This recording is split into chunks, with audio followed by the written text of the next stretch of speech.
The headline is Togetherness Energy is Needed. Togetherness energy is needed. My guides will often talk about oneness and the state of oneness, and they say in oneness we recognize that we are all connected. We may be different and we have different life experiences, we have different ways of seeing things, but ultimately we're all connected. We're here alive at the same time on earth in the body right now, and so there is a connective thread that we all have. Of course, what we have seen rising a lot and being fueled in the last few years is division among people. We're seeing a lot of healing, but we're also seeing a lot of division energy, and certain groups or individuals would like to see us more divided as a people. Of course, that's not the way any of us want to go, and that's not where we need to go, because if we get divided, we don't have that energy of togetherness that we're going to need in the future. So the reason I was asked to focus on this month is for us to look at where togetherness energy and differences are showing up in very micro ways in our personal lives. So for example, can we recognize the togetherness that we have even through our differences? Be aware of nuances and honor the differences with those you love and connect with.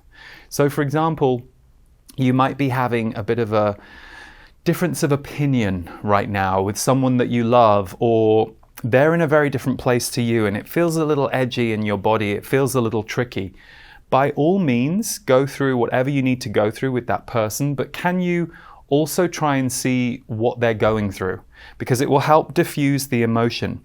Doesn't mean that you will necessarily agree with everything that they say or all of the ways they behave toward you. You may still need to bring a boundary in, and you may still need to communicate what you need in the relationship, but you will be noticing more and more that the nuances of life experience that we're all going through, they're very particular to each of us.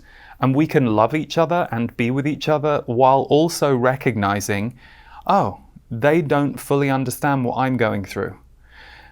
I wonder if I fully understand what they're going through, and maybe I don't, but I can still love them across that. We don't have to be the same, and the truth is we never have been.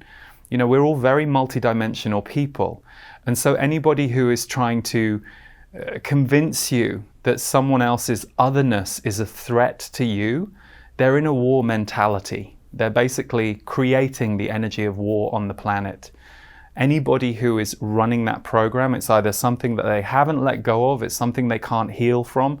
So be very mindful of the nuances in our differences right now, because whenever these things are going on collectively in a big way, for those of us who track energy and are sensitive and aware to these fluctuations, you'll notice it showing up very finely in your personal life.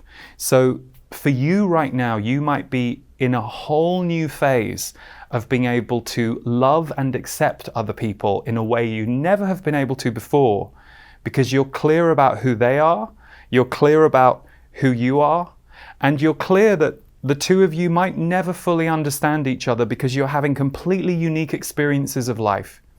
But there are enough shared values, there are enough commonalities between you that you can still be in your heart with them and still feel connected to them. So a hidden healing in this for many of us right now is going to be letting go of this idea of loneliness, the story of loneliness, because we're all alone and together on this planet, and both are true depending on which way you want to look at it.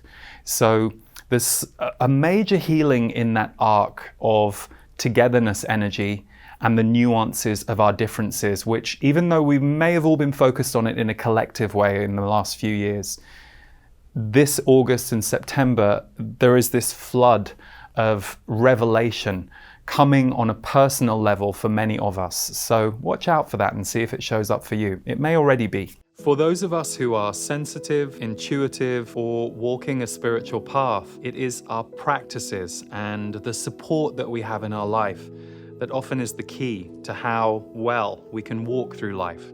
9 years ago, I created the portal to be an answer to that need for members of my community who wanted to go more in depth with my work. And while my work is still very much a centerpiece of the portal, we have now added other teachers, other voices, other offerings, so that the portal can become a well-rounded place for you to receive nourishment and be uplifted, shifted, and supported every single month. My aim with the portal has always been to offer you as much value for your membership as possible, and I feel like in the last year or so we have really been able to maximize that. So we look forward to welcoming you to the portal, and we hope it is a place that can nourish your mind, your body, and your soul.